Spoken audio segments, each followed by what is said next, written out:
Assalamualaikum warahmatullahi wabarakatuh. Perkenalkan, nama saya Anna Kurnia dengan NIM 2001-7004 dari Program Studi Sastra Indonesia, Fakultas Bahasa dan Seni, Universitas Negeri Padang. Di sini saya akan menjelaskan bagaimana fungsi bahasa tradisional dalam tagar Karens Dinner di media sosial Twitter. Zaman ini penggunaan media sosial semakin berkembang dan memiliki peranan penting di masyarakat. Media sosial sendiri yaitu bentuk komunikasi elektronik seperti situs web untuk jejaring sosial dan microblogging, di mana pengguna membuat komunitas online untuk berbagi informasi, ide, pesan pribadi, dan konten lainnya seperti video. Salah satu media sosial yang sering dipakai yaitu Twitter. Dalam Twitter ini juga terdapat fitur tagar, yang mana munculnya fitur tagar di media sosial Twitter memberikan kontribusi pada penyebaran informasi serta ajakan dalam suatu program yang digalakkan di masyarakat. Hal tersebut ditunjukkan dengan banyaknya orang yang melakukan statement karena adanya Karens Dinner di Indonesia ini yang menuai pro dan kontra.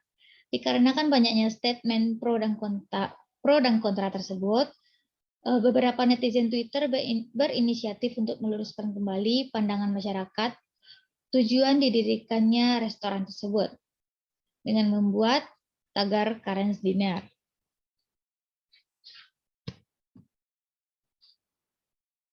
Dalam analisis ini, kita akan menggunakan 3 fungsi bahasa tradisional, yaitu fungsi kognitif yang merupakan alat untuk mengungkapkan gagasan, konsep, dan pemikiran. Fungsi ini juga sejalan dengan fungsi bahasa secara umum, yaitu sebagai alat komunikasi untuk mengungkapkan ide dan gagasan. Yang kedua, kita akan menggunakan fungsi evaluatif, yaitu fungsi bahasa yang digunakan sebagai penyalur atau mengantarkan sikap serta nilai-nilai dalam komunikasi. Selanjutnya, kita akan menggunakan fungsi afektif, yaitu fungsi yang mengalihkan emosi serta perasaan dalam komunikasi.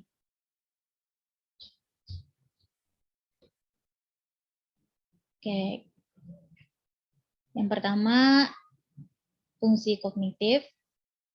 Terdapat dalam data yang pertama, yaitu orang datang ke sini pasti bukan untuk makanannya, tapi untuk experience-nya.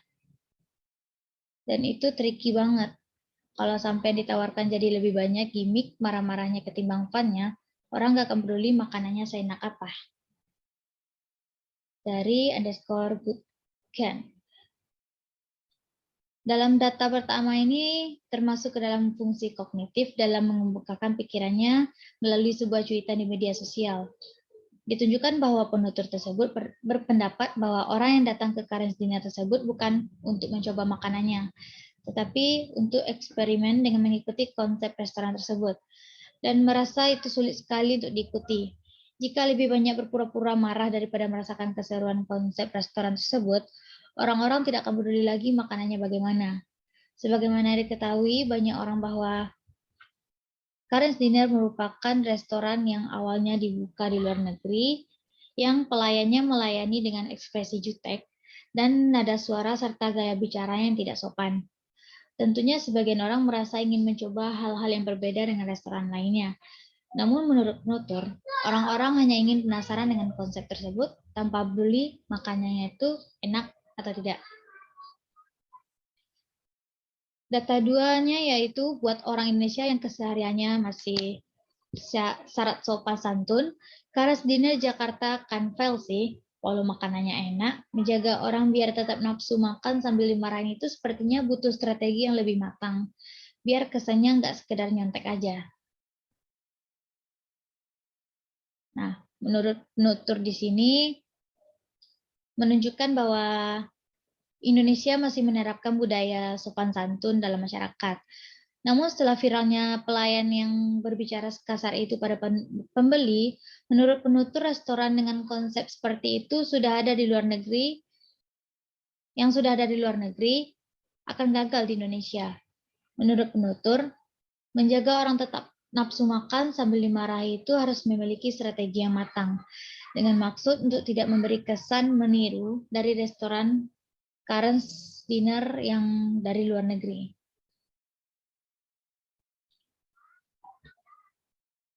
Berikut pada data 3, hai lelaki, WKWKWK. Menurut gue ini baru current dinner Indo yang nyableknya lucu, nggak cringe. I think they have used mistake. Dari pengguna Twitter @barbot. Nah, apabila kita melihat tuturannya, pada data ini menunjukkan bahwa masih ada pelayannya tidak seburuk orang lain katakan. Hal tersebut dikarenakan bahwa ada pelayan yang melayani kostumernya dengan gayanya yang lucu, sehingga tidak terkesan menjijikan. Walaupun masih menggunakan konsep yang sama, yaitu dengan gaya yang judes. Namun bagi penutur, hal tersebut dianggap lucu. Sehingga penutur juga berpikir apakah hasil setelah belajar dari kesalahannya sebelumnya atau tidak.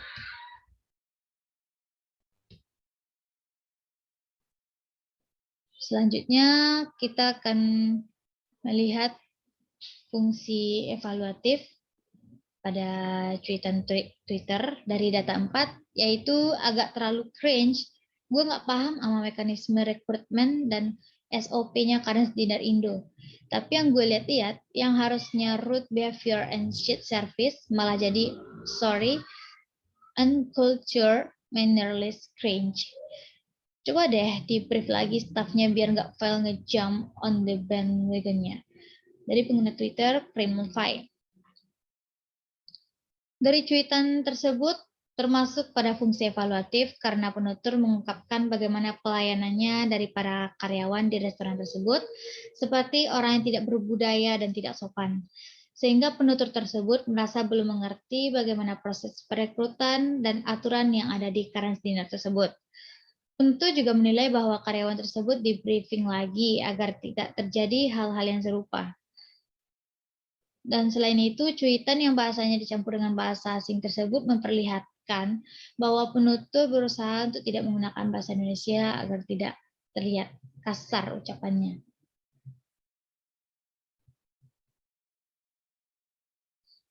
Selanjutnya kita lanjut pada data 5.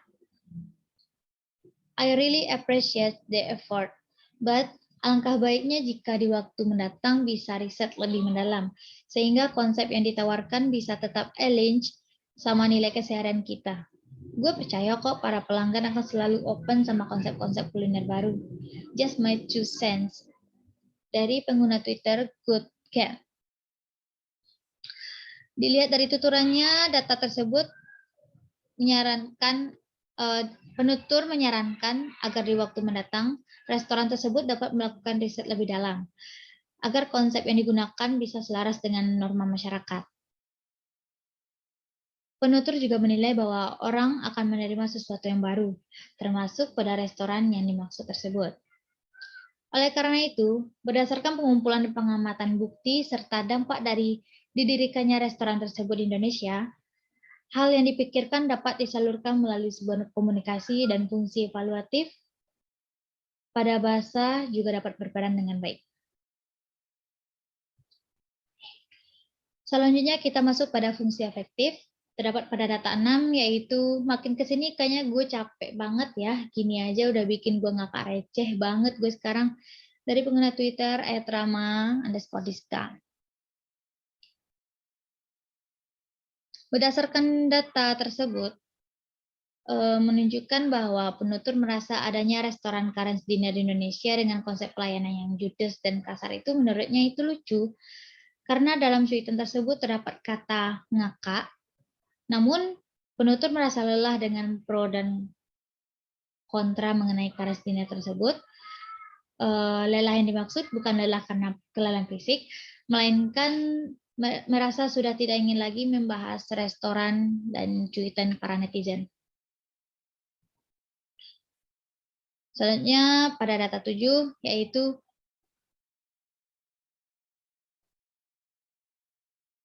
menurut gue ini lucu karena kedua pihak tahu cara how to play the game sih. Tahu house rules-nya kayak gimana, _barbot.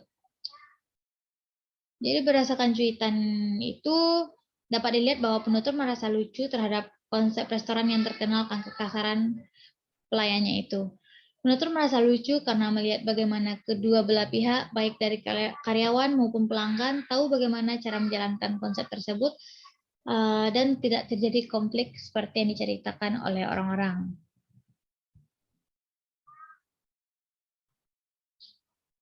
Jadi kesimpulannya, fungsi kognitif, fungsi evaluatif, dan fungsi afektif yang terdapat pada cuitan-cuitan tersebut.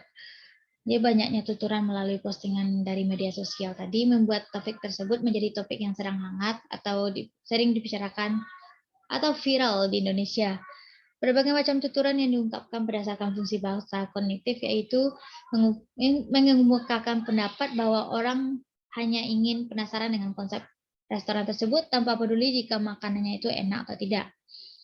Kemudian menurut penutur menjaga orang tetap nafsu makan sambil dimarahi itu harus memiliki strategi yang matang, dengan maksud untuk tidak memberi kesan meniru dari restoran luar negeri saja. Ada juga penutur yang mengatakan bahwa terdapat pelayan yang melayani customer-nya dengan gayanya yang lucu sehingga tidak terkesan menjijikan. Dari segi fungsi evaluatif ditemukan bahwa penutur juga menilai bahwa karyawan tersebut harus di-briefing lagi agar tidak terjadi hal yang serupa. Selain itu, penutur juga menyarankan agar waktu mendatang restoran tersebut dapat melakukan riset yang lebih dalam